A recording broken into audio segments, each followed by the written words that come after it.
everybody, John Bornschein here, and this is Cable Lane. In today's Bible study, we're going to learn about life's seasons. Listen to this.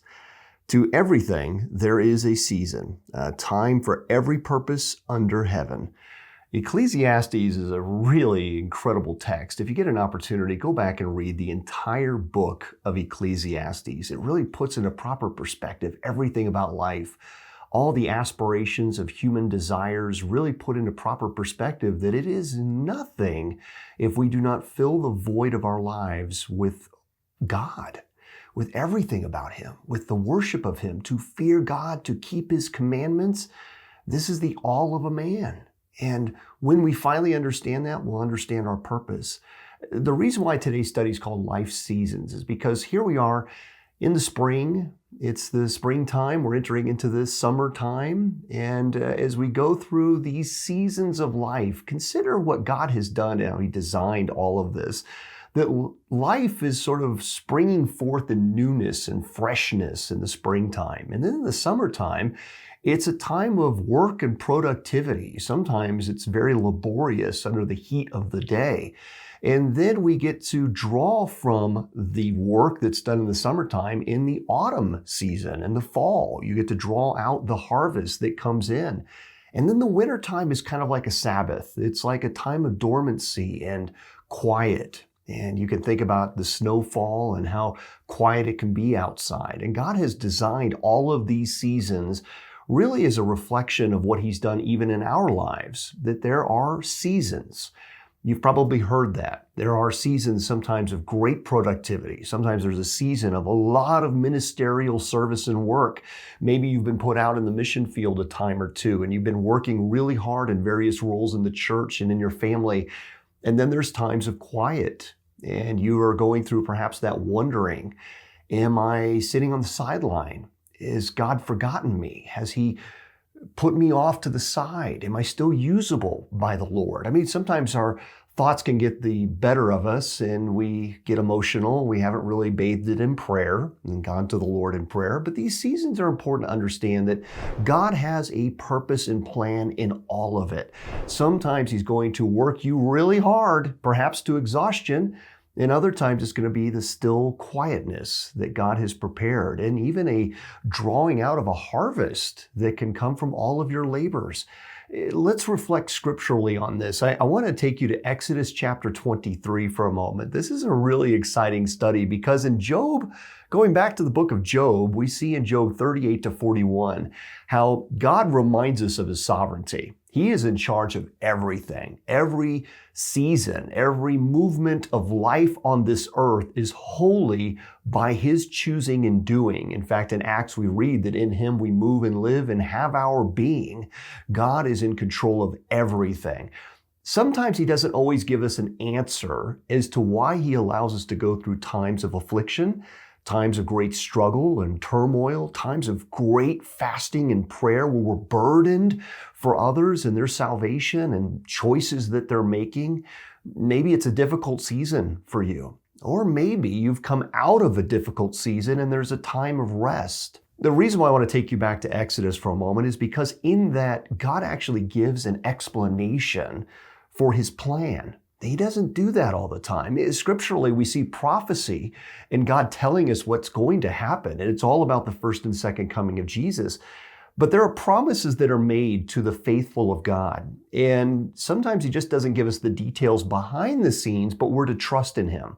And that's a good thing. We're being tested in our faith and we're being told to trust Him always. In Deuteronomy chapter 11, the Israelites were told that wherever they were going to put their foot in the promised land, wherever the sole of their feet would go, God would give them all of that land. He would go before them. He was blessing them with the promised land.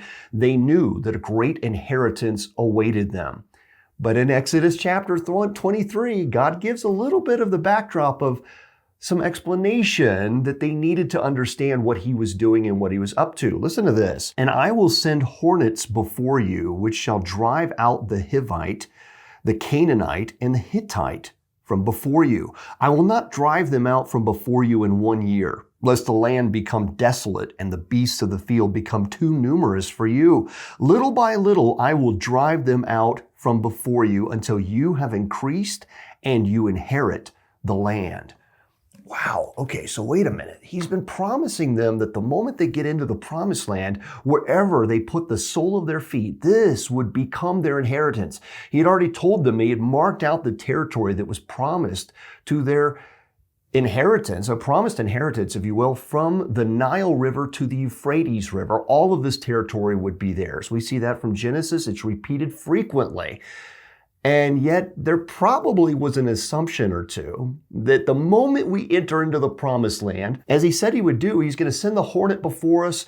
He's going to give us the whole promised land, and it's going to happen in a very short period of time. Well, that's not exactly the plan that God has for them. He sees that they're not ready yet to take possession of the fullness of the land. They had to increase in number. They probably had to increase in their spiritual strength. They'd already been going through a testing and a preparation to enter into the promised land. But there was a lot that God was working on because he works on so many levels at one time. Again, he asks us to trust him. And there's going to be seasons. In Galatians chapter 6, verse 9, he tells us to not grow weary in doing good, for we will reap if we are not faint of heart. If we do not give up and quit, there will be a harvest that comes in. When Paul was talking about how we labor in service to the Lord, even as evangelists, as we share the gospel in fulfillment of the Great Commission, we understand then, according to 1 Corinthians chapter 3, verses 5 to 10, it's a great study of how he was reminding us of how he would go along to plant, Apollos would water, but ultimately it was God who brought the harvest. And we don't know how long that takes. We would like to say it's in 3 seasons, but rather sometimes that can take years. It could take years for you to actually see anything germinate from your faithfulness. And that's why we're talking about seasons today, because I don't want you to grow weary in doing good. I don't want you to quit. I want you to stay the course. Today may be a day of planting. Tomorrow may be a day of watering. And it may be even someone else who comes along to water. But we trust that God is always faithful, and he will bring the harvest unto himself. We only need to trust the Lord and watch him work and know that seasons are going to change. Today may be a time of newness and freshness. Tomorrow may be a day of hard work under the sun, a lot of sweat and tears. But then the harvest will come. And then there'll be a time of rest and receiving with gratitude as we give thanks unto the Lord for all that he has done. Listen to what Dr. Henry Blackaby says on this. He says, in God's perfect design for our lives, he has planned for times of fruitfulness and activity. He's also built in times of quiet and rest. There will be times when he asks us to remain faithful doing the same work day after day, but there will also be periods of excitement and new beginnings. By God's grace, we will enjoy seasons of harvesting the fruit of our faithfulness. By God's grace, we will also overcome the cold winters of heartache and grief, for without winter, there would be no spring.